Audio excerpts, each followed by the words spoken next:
Hello and welcome again to Conscious TV. My name is Ian McNay and today our guest in the studio is Bruce Lipton. Hi Bruce. Hi, and thank you so much for this opportunity.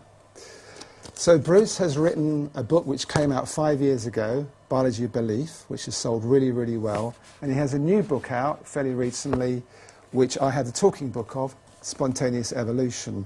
And we're going to talk to Bruce a little bit about his history and how he got to be a biologist and how he had certain realizations about how the body works and how, in fact, life works. And also we're going to talk about the contents of both books. So let's start, first of all, Bruce, with an experience you had when you were 7 years old at school and you first looked into a microscope. So I think that was the beginning of a change in your life, wasn't it? Well, it was absolutely a big change in my life. You know, being a little kid at 7 years old, the whole world is bigger than you are. And when I looked into a microscope for the first time and saw like an amoeba moving around and a paramecium darting about here and there, in my little child mind I thought, oh my gosh, they're not like pinballs bouncing around. They have intentions, they're moving, they're like little people. So I grokked this idea of cells are like miniature people. And I'm very excited because there was a world smaller than me. So as like as a young kid, that became, oh, I'm looking into another world. And it's interesting because while I was 7 years old when I did that, my fascination with microscopy and biology continued until I was in graduate school and had then graduated to electron microscopy and now was flying through the structure of the atoms and the molecules making up a cell. So basically was seeded at 7 and matured by the time I got into graduate school. And your mother bought you your own microscope, so you were able to do this at leisure and find more and more about how everything worked? Oh, I was, as a kid, I just got so caught up with it. I remember I spent one entire summer because I wanted to take a photograph through the microscope.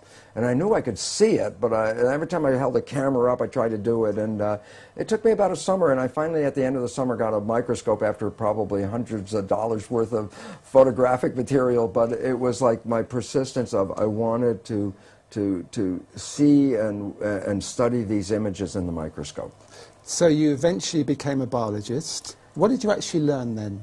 Well, it was interesting because I became a biologist, a developmental cellular biologist. I'm working on cells, of course, and in my graduate work I was cloning stem cells.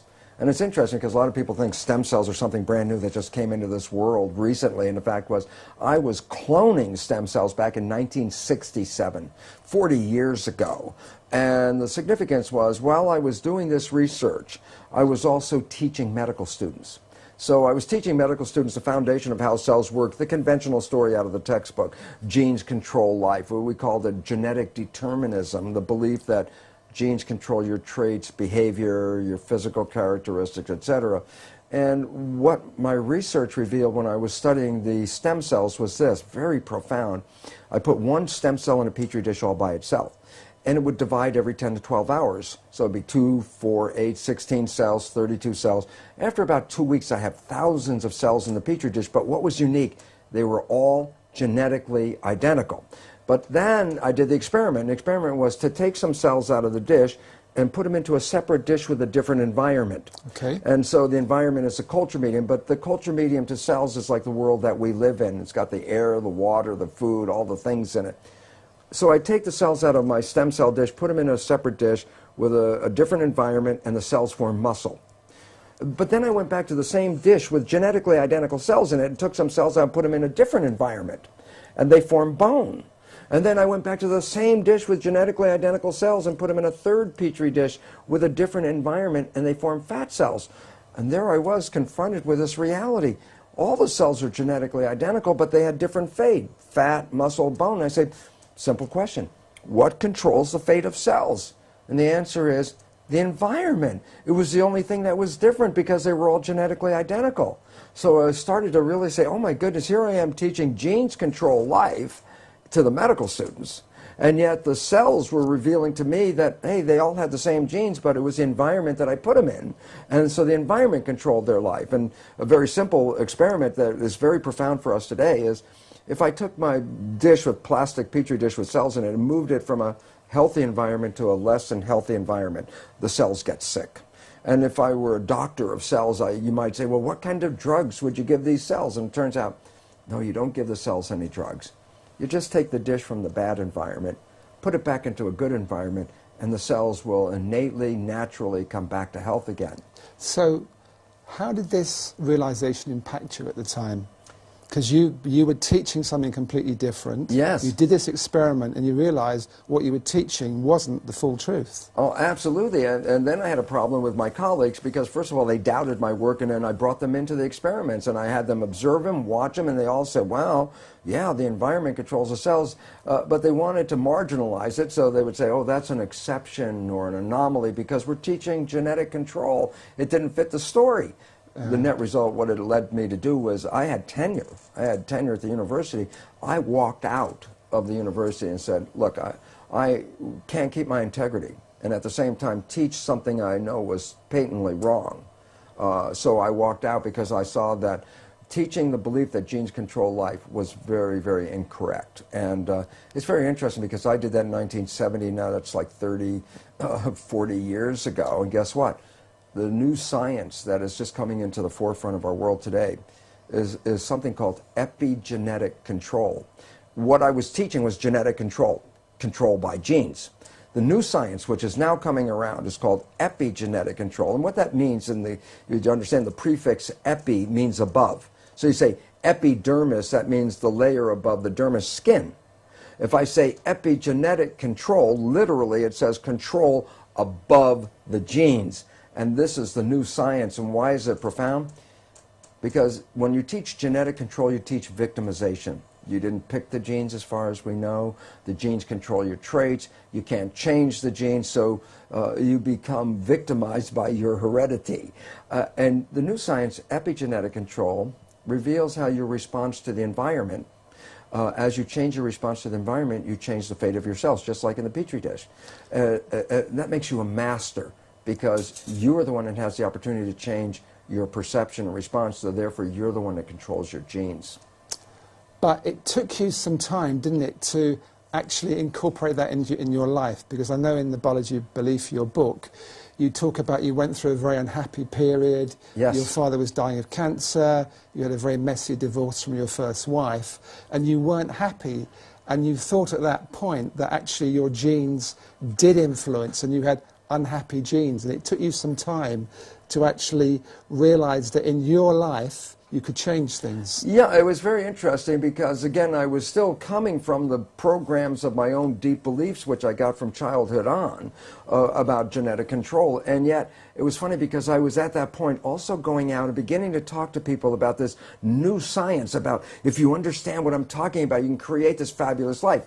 And it was fun because in the beginning I would try to get people together and I'd tell them, you can create this fabulous life, and they'd sit at me and look and go, you know, Lipton, for a guy who says you can create a life with this stuff, your life doesn't look that good.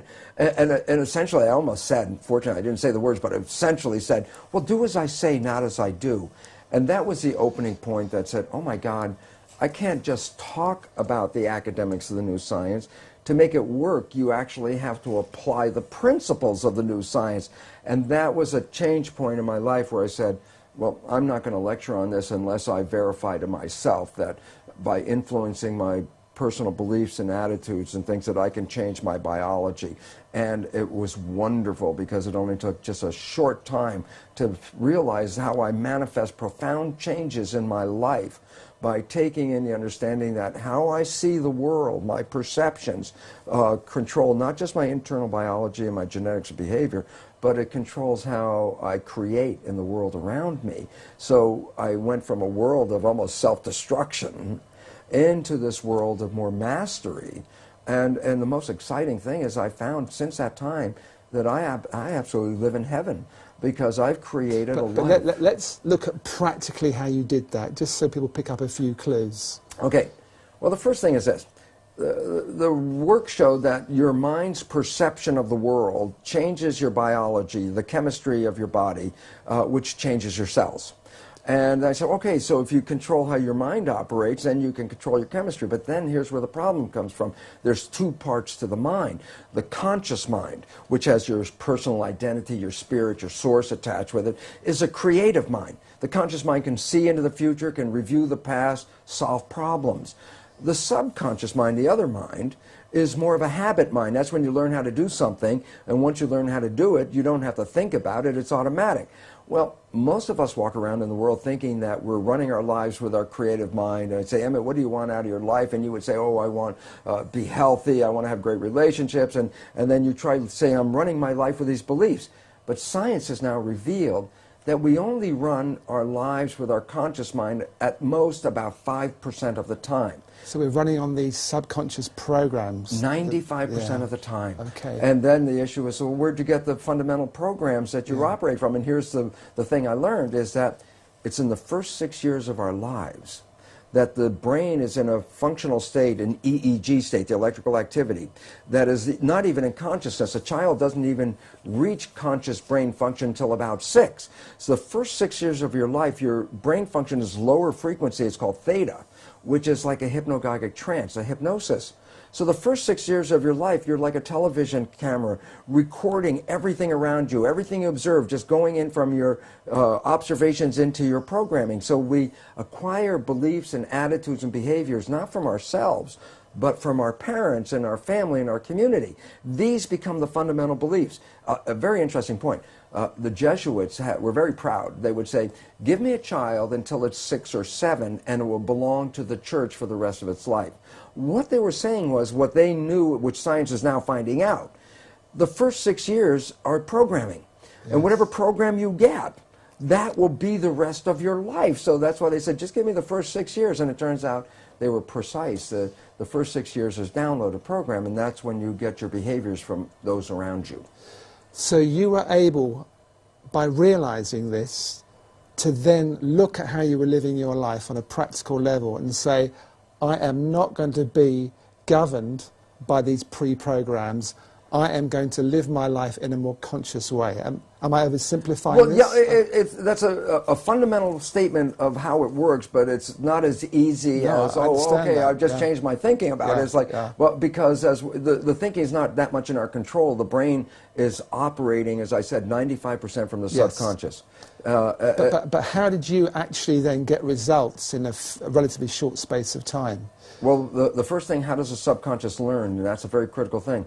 The conscious mind can learn from reading a book. So the subconscious mind can read a self-help book, and you go, wow, that sounds really great. And then you find you read the book, but your life is still the same. And it turns out, why? And the answer is because the subconscious mind is more of a habit mind, things that you repeat over and over again. Yes. So the reality is, if you can stay conscious, be present, and when those negative thoughts come in our head, and psychologists tell us 70% of the time, the thoughts that are going through our head are negative and redundant, so the same negative thoughts are going through. If you could stop those thoughts, if you could hear them as they come through, like, oh, that's not going to work, or this will never happen, and stop them consciously, say, no, change the belief right there, just give the more positive thing. As you repeat this more frequently, and you keep repeating it, the subconscious mind begins to learn. So as a habit, if you stay conscious, and you have to work at it. And here's why. People say, well, how come only 5% from conscious mind, 95% from subconscious? Because the conscious mind can think into the future and think into the past and solve problems. Then think about it yourself. Most of the time, you're thinking about something. Well, if you're thinking, you're using the conscious mind. Well, if you're using the conscious mind for thinking, then who's running the show? And the answer is, when you're not paying attention and you're thinking about what I'm going to do tomorrow, your subconscious is running the show. So you used the words, be present. Be present. Which be mindful. We hear a lot. So be mindful, which really means be aware of what's going on. So you get an automatic reaction, you're aware of that, and you say, I don't want to go there, that's an old pattern, and you look at a new way to be in that situation. Exactly. And you have to repeat it over and over again, because if you think, well, I got mad at myself yesterday because I repeated that same stupid thing, and I got mad again today because I repeated the same stupid thing, and then people give up because they get frustrated. And it's like, no, it's a habit. So you have to every day, but ultimately you can repeat it. Yet there are, fortunately now, very many new healing modalities that can help you rewrite the subconscious beliefs much faster. So I get very excited because some of this may take work for people, because you have to really be present, and yet we're so bombarded with information and our lives are so busy that our conscious mind is almost always wandering, trying to resolve issues and problems and things we have to work out, which then means the subconscious mind is running the show. Yeah. And it's very interesting because most people will be very familiar with this story. I tell it to my audiences and they all laugh because they're familiar with it. And I say, look, you have a very close friend. You know your friend's behavior. And you happen to know your friend's parent. And at some point you see that your friend shares the same behavior as their parent. So you casually volunteer, you go, you know, Bill, you're just like your dad. And that's when you have to back away from Bill. Because Bill's the first guy that says, how can you compare me to my dad? And everyone laughs because they're familiar. But I say, no, there's two very profound points from that one story. And profound point number one, everybody else can see that Bill behaves like his dad. He got his programming from his dad. It's only Bill who doesn't see it. Yeah. And profound point number two, we're all Bill. Because all of us got programming, and all of us operate with these programs, and we don't even see we're doing it, that we even, when told we're doing it, will deny that we do these behaviors because we don't even see when we're doing it. That's why it's called subconscious, below conscious. Because you went from, and I'm quoting from your book, wanting to be anyone but me, yes, to being, I think you quote yourself as the happiest man in the world. You felt so happy. Oh, my gosh. So you proved that this can work. Well, I had to, because I said when I first started talking about it, it was from an academic, conscious point of view. This is what I learned. But my subconscious programs were still exactly the same. So while I had this wonderful knowledge, my life still wasn't anything I wanted to brag about it, because it wasn't. And as you know, that old game, well, who would you like to be? And I could think of anybody I'd rather be than me. And yet, when I started to apply the new science and rewrite the subconscious so it supported me rather than the programs of limitation or disempowerment that we get from our parents and our community as children, which almost all of us get, when I put in the new programs, all of a sudden I started to find, my goodness, my life completely turned around. All wonderful things started happening in my life. I was healthier. I haven't been to a doctor in 20 years. I don't need that. I don't take any of their drugs. Why? Because most of the illness is just from the stress of not living in harmony. And when you learn to get rid of the limiting programs that we got as children and put in programs that support you, guess what? Then all of a sudden the place turns into heaven. And it's interesting, I tell people, well, you create your own life, and then they look around and go, I don't want responsibility for this. But I say, well, you didn't know you were creating with these unconscious beliefs. And yet then I tell people, especially people that have fallen in love, and the people have fallen head over heels in love. I said, go back to that time when you first fell in love. Let me ask you a question. Were you healthy? And oh yeah, I was healthy as anything. I said, did you have energy? I said, oh, I had so much energy, made love for days in a row without even eating. And I go, yeah. And I go, and how was life for you? It was so exciting. I couldn't wait for the next day. So I said, in this little period that that I refer to as a honeymoon, I say, wasn't life like heaven on earth? And they go, well, yeah. And I go, that was not an accident. That was an actual creation. And you say, but what was different that made life so heaven on earth during love? And the answer is because you become very self-conscious of yourself. You don't rely on the habits. The day before you meet this person, you're going to go on a date. I say, especially to women, I say, how long did it take you to get dressed? And they say, well, it was 15 minutes and I was out of the house. And then I say, now, tonight, you're going to go on a date with this person who has just rocked your world. And I say, how long did it take you to get dressed? It's like, my God, it may take an hour or two. And I say, yesterday, 15 minutes, today, an hour or two. What's the difference? Yesterday, I got dressed by habit, because I get dressed every day. Yeah. But tonight, I am looking in the mirror, meaning I am self-conscious. I am making sure that I represent myself to be the best individual I can be. And when both parties are not relying on the habit, and both of them are saying, I'm creating the best I can be, they're living in the moment of the now, they're being very mindful, they're being very present, and guess what? Heaven on earth is created. But unfortunately, life gets busy. It's hard to stay present. And they're meeting as well. They're truly meeting. Oh, yeah, yeah. Which is also very rare, unfortunately. Well, and why is that important? Because it did demonstrate that you did create this period, and it's available to you all the time if you knew how not to get stuck in the old habits. Well, one of the things that I really found fascinating in your book is the fact we all have approximately 50 trillion cells in our body, and these cells are all self-sufficient.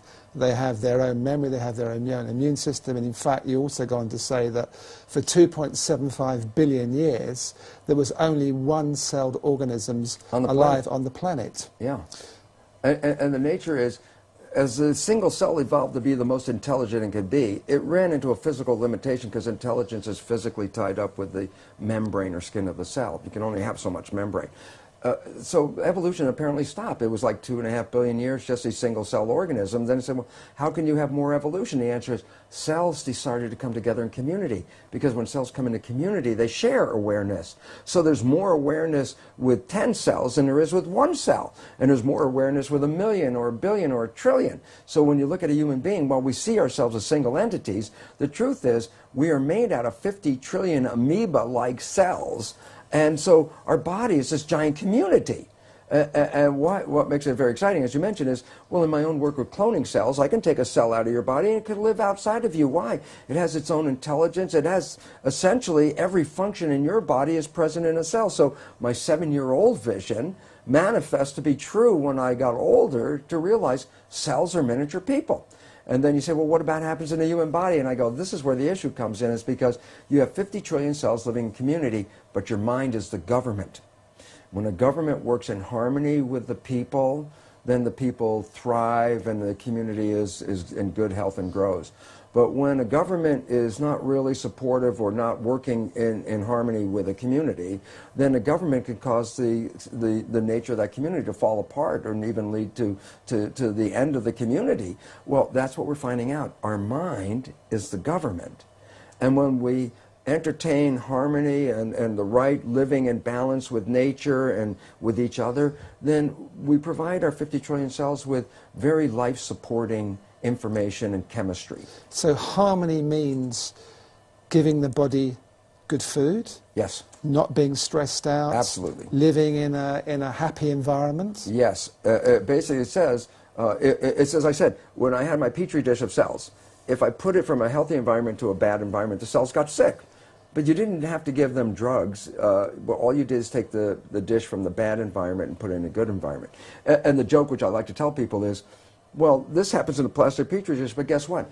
We are skin-covered petri dishes. Underneath our skin is 50 trillion cells living in a dish, and the culture medium is the blood.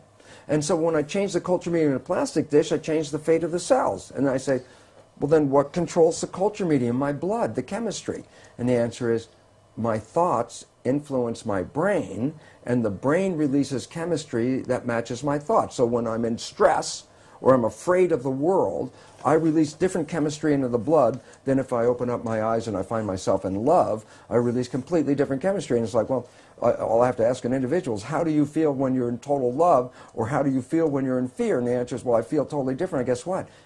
All the cells are bathed in that chemistry. And so the feeling of love produces totally different chemistry in the blood, chemistry that supports growth and healing of the body and supports the immune system. And in contrast, when we perceive reasons to be afraid and we release stress hormones into our body, we actually shut off the growth mechanisms and the immune system to save the energy. Why? Because if you believe you're going to have to run from that lion, you want all the energy available to run from a lion. So when a person is in stress, they allocate their energy reserves for fight or flight, but take it at the expense of the health of the system, the immune part of the system. And so the more stress you're under, the more bad chemistry, in a sense, of not supporting you that you experience. And it's a very important point. In our evolution, stress or fear was not the mainstay of life. The mainstay of life was to be happy and live in the harmony of the environment. Every now and then a saber-toothed tiger would come. Okay, now it's time to be stressed out. Now it's time to run. But the point is, once you escape from the saber-toothed tiger, in the old days, then it's like, oh, back to health and harmony. And I say, well, what about today's world? Today's world is 24/7 run from the tiger. And this is not biologically sustainable, because the chemistry of protection contrasts with the chemistry of growth. Yeah, it's interesting how the body, you point this out in Spontaneous Evolution, your second book, that how the body also is a snapshot of how we are as a human race. Oh, absolutely, because what we would see from a new understanding of evolution, which is a great extension beyond the Darwinian belief, which is quite limiting, okay, and quite troublesome, in fact. Because just think about what the principal Darwinian belief is. that evolution is based on a struggle for survival with a competition for fitness. So that says, oh my God, then our world is, we're all out there in a dog-eat-dog rat race trying to survive, because if you stop running, the person behind you is going to run over you. So if that's your way of life, then every day, by definition, you are living in a stress hormone body because of all the fears that we have. And yet evolution says, no, evolution is based on community and cooperation. A body has 50 trillion citizens. They live in harmony with each other. And it turns out that every human being, we're beginning to find out, is like a cell community called humanity. So in biological terms, the organism that's evolving on the planet is not the human being. We already did that.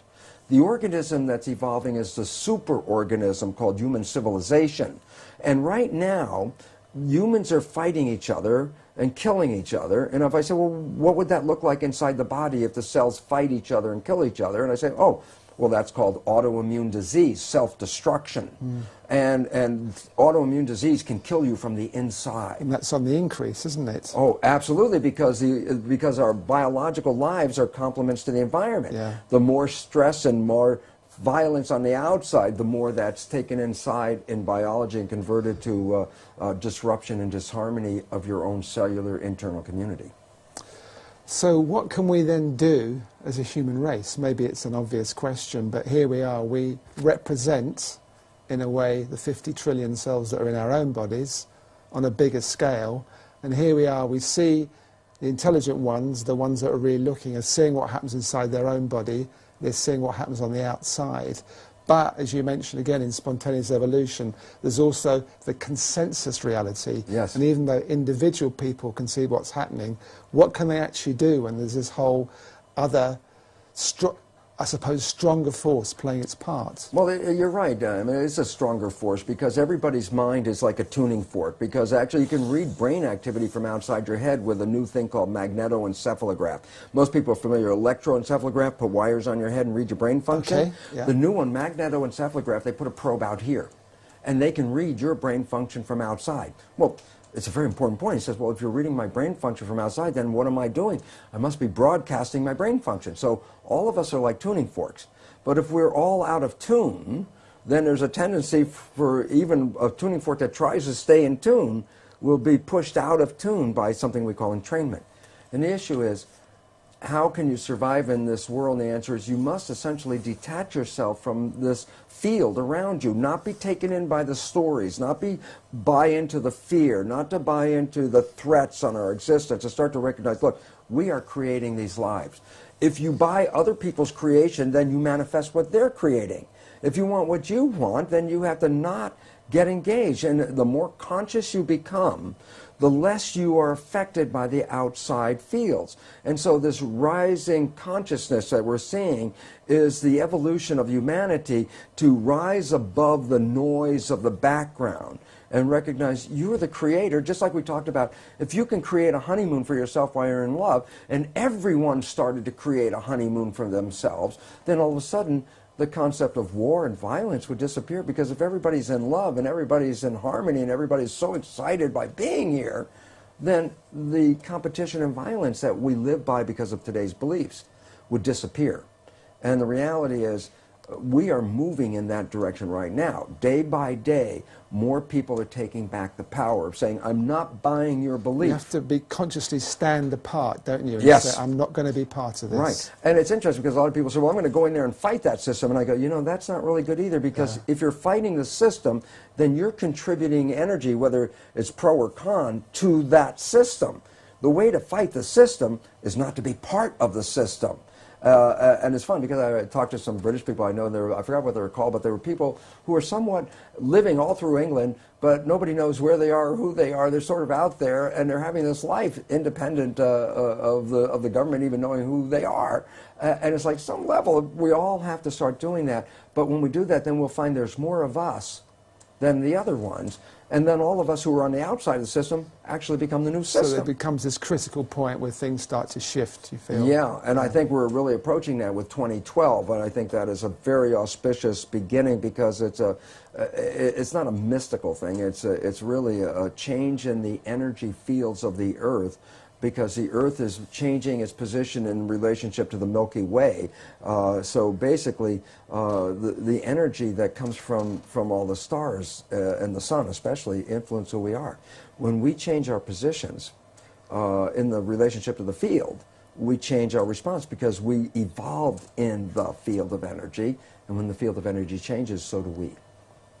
Something else you talk about in the book, which I found quite fascinating, was the placebo effect and the nocebo effect. Yeah, yeah. It's funny because a lot of people understand what the placebo effect is. And what is this? Well, it's interesting because medical science has revealed that from 1/3 to 2/3, which is significant, of all healing, whether it's drug-related or surgery or whatever healing process, the healing didn't come about from the process. The healing came about because the person believed the process was going to heal them. So if I give you this brand new drug and it's purple colored because that makes it really special, you know. And it's funny because there is a drug, a purple drug, and they said, it's purple. And everybody's like, oh, wow, that's got to be special. But people believe that the drug holds this effect.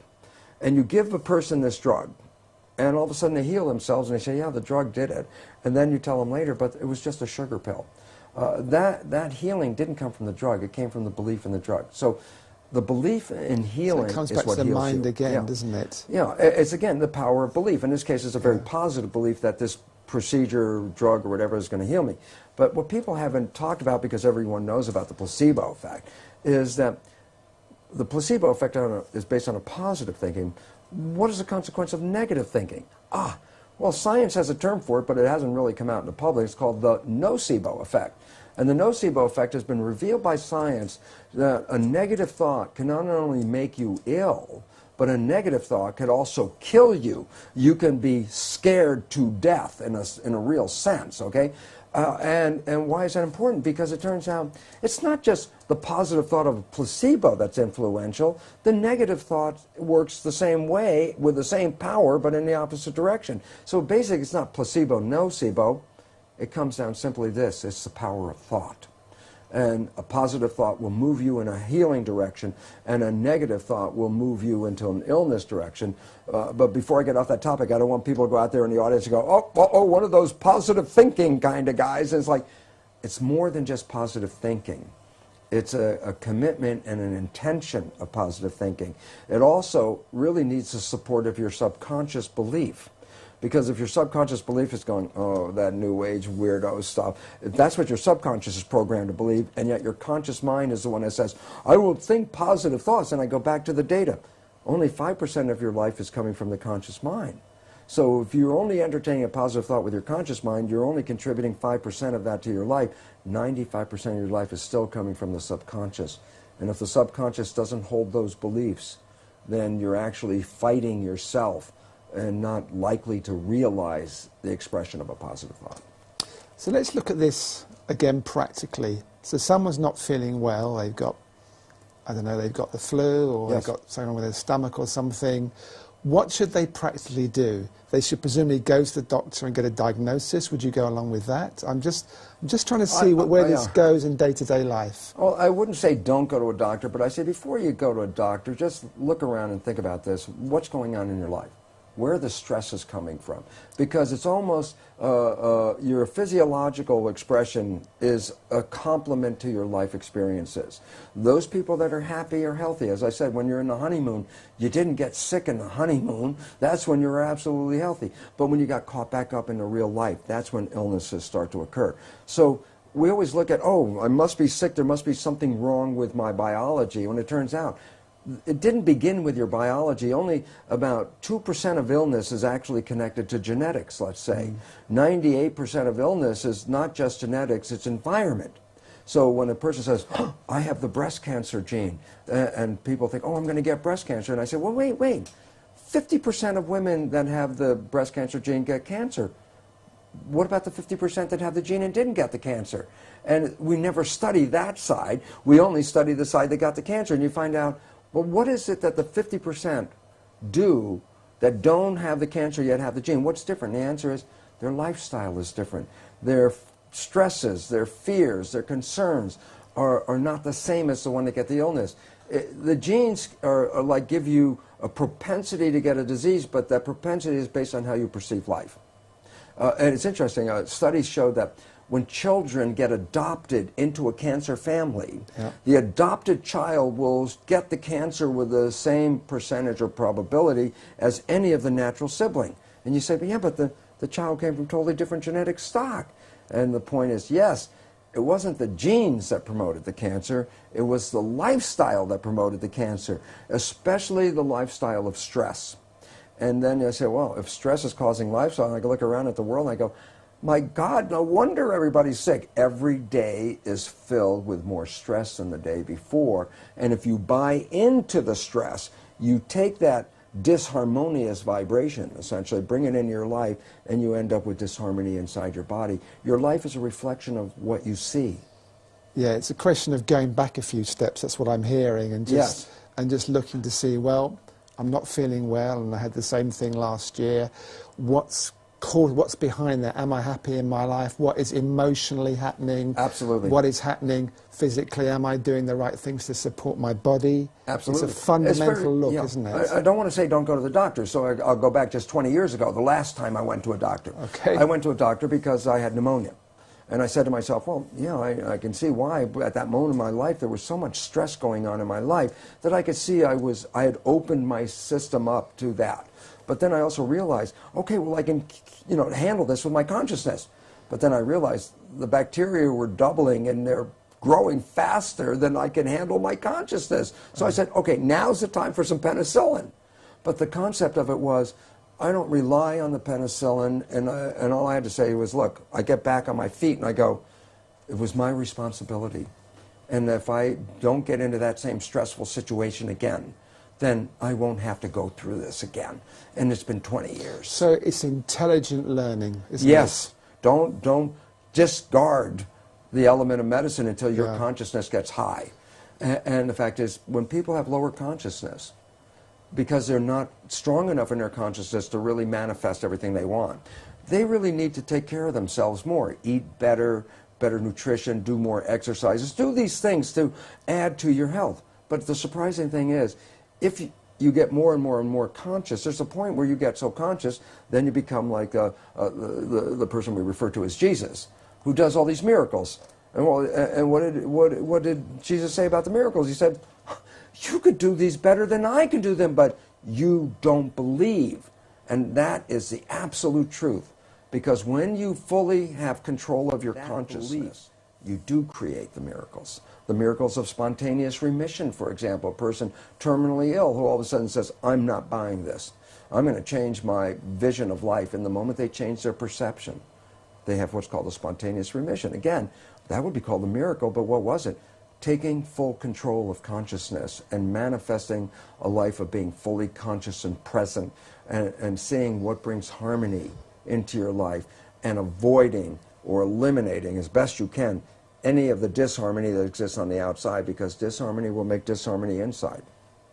Yeah, how I'm hearing this is the subconscious you talked about early is often unconscious. Yes. And by what you're talking about, the subconscious, the unconscious becomes conscious. Yeah. And through that, change can happen. Where the consciousness can go back and review it, because the consciousness is the one that has a perspective. And you become your subconscious. So it's very interesting, because what I talk about is, look, people healed themselves innately for 1 million years before there were medical schools, okay? Because we are innately able to heal ourselves. You cut yourself, you don't really need a doctor to heal the cut. The cut heals by itself, and all the illnesses can. But then I say, but your subconscious, which was programmed the first 6 years, go back to the 6 years. And I would say, in a conventional family, that when a child got sick in the family, or any member of the family got sick, the conventional phrase they heard was, oh, we have to take Billy to the doctor. Mom has to go to the doctor. What did we learn? That's a program. It says, if I am sick, it didn't say heal yourself. That wasn't the lesson. The lesson was, when I am sick, I have to go see this doctor. And here's the joke, which I like about it. Because you ask a lot of people that get sick and go to the doctor and ask them, they say, you know, it's really funny. I got well on the way to the doctor, or I got well waiting in the doctor's office. And I go, you know, that's funny, but it's not a joke for this reason. You were always able to heal yourself until you got a program. What was the program? Go to the doctor. So basically, and which I love about it, because nobody said what the doctor had to do. You just had to go to the doctor. So the point was, these people are sick But they got a program that says, well, I'm sick, but I can't heal myself. Why? Because I didn't go to the doctor. So they make a commitment, they go to the doctor, and on the way to going to the doctor, in the doctor's presence, they completed the commitment because it never said the doctor had to do anything, just had to go. And at that moment, all of a sudden, the innate ability to heal themselves start working. And then they find themselves in the doctor's waiting room feeling, God, I feel a lot better than I did when I got here. And the answer was, because you made a program of limitation, then you succeeded by following the program. I'm showing up. And that's all you had to do, because all you had to do is go see the doctor. You talk about, again in your first book, about how cells automatically move away from toxicity and towards nutrition. Yes. And it seems that as human beings, that's something that we're trying to do, but we get it wrong a lot of the time. We're trying to move away from unhappiness, or what we think makes us unhappy, and towards what we think makes us happy, but we get it muddled up, don't we? Well, yeah, but you see, the key word you said is what we think makes us happy. That's right. So, I mean, I was caught in that in the old days, too. Before I became aware, I thought at one point, wow, I'm going to buy that little, that car. I bought a car that looked like a Ferrari called the Puterea back in the 70s. And I thought, okay, I'm going to be happy. I got this great car. So I got the car, and about like 3 days later, it's like, now I got this car. I'm not any happier. And as a matter of fact, I got now 3 speeding tickets because every day I took the car out.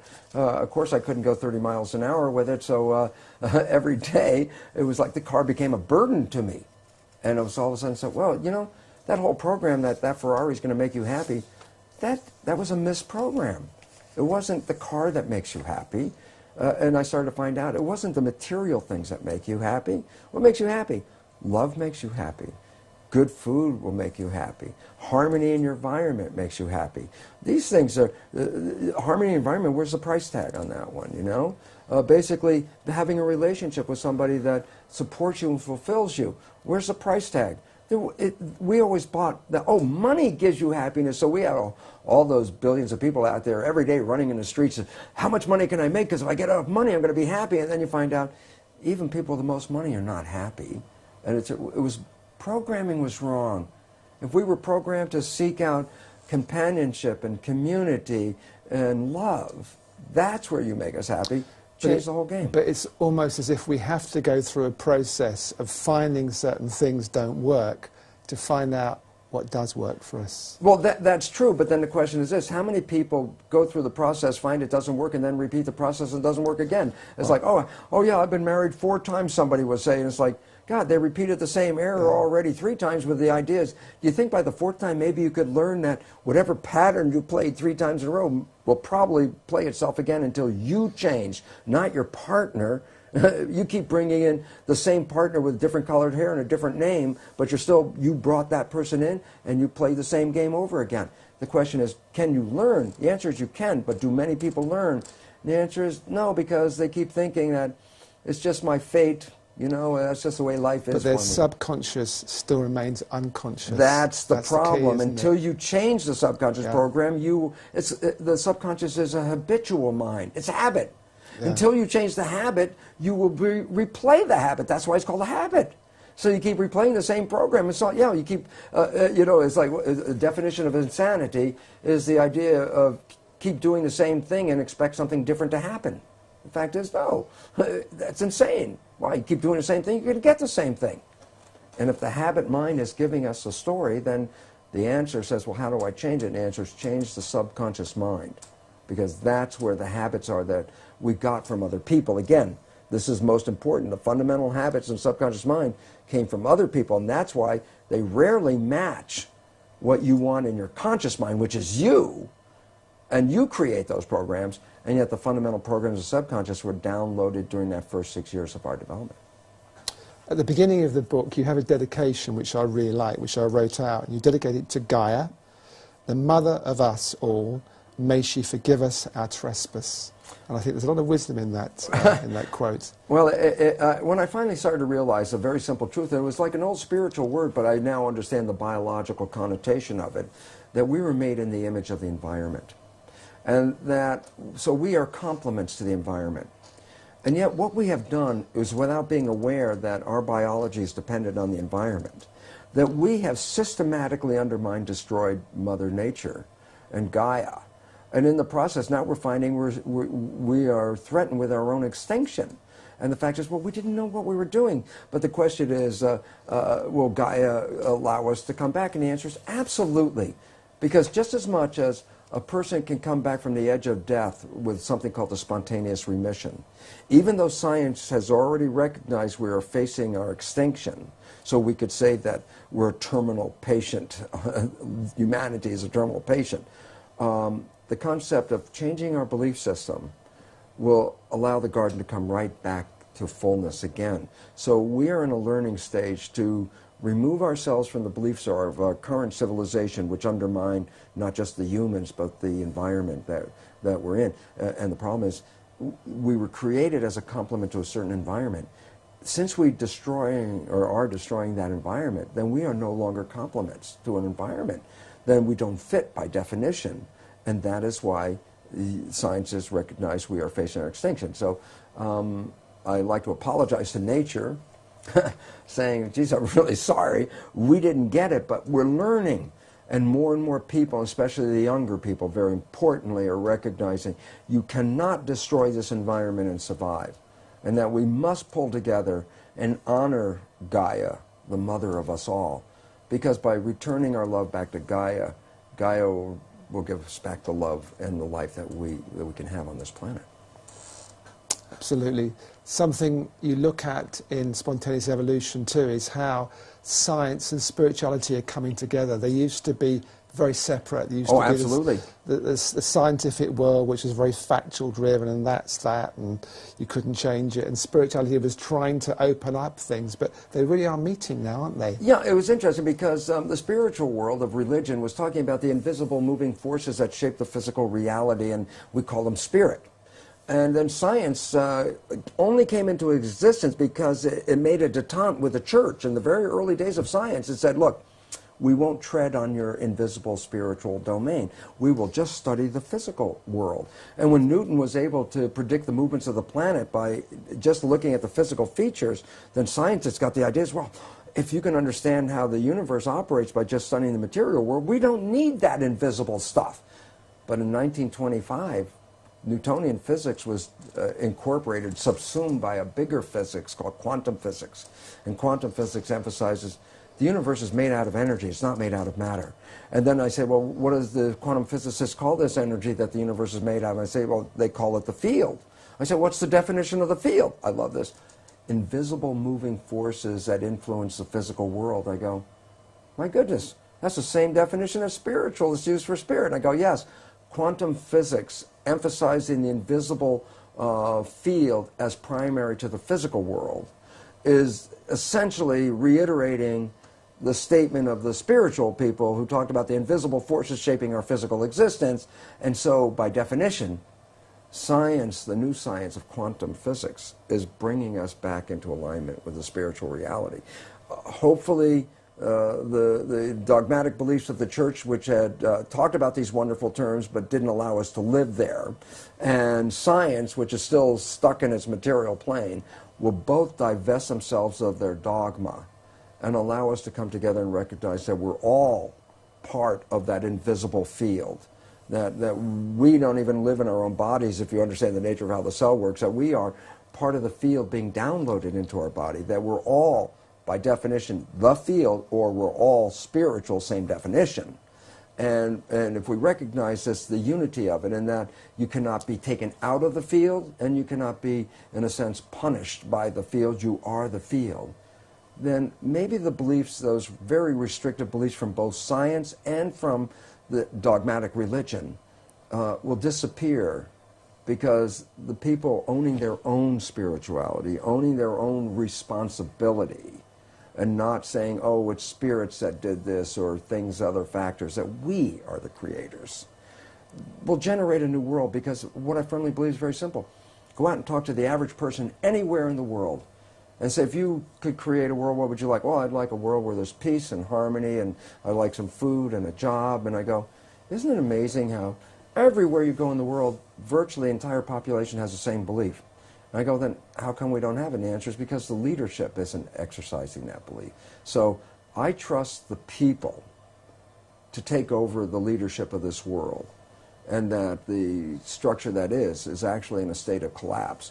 when it collapses, this will be our opportunity to evolve from the very destructive Darwinian perception of a world into a more holistic holism that says we're all part of the same system, we're all cells in the same body, and when we work together, we will create magic on this earth like nothing has ever been seen before. So I'm very optimistic about that. I think that's a great place to finish, Bruce. Thank you very much. Thank you so very much. I so appreciate this opportunity.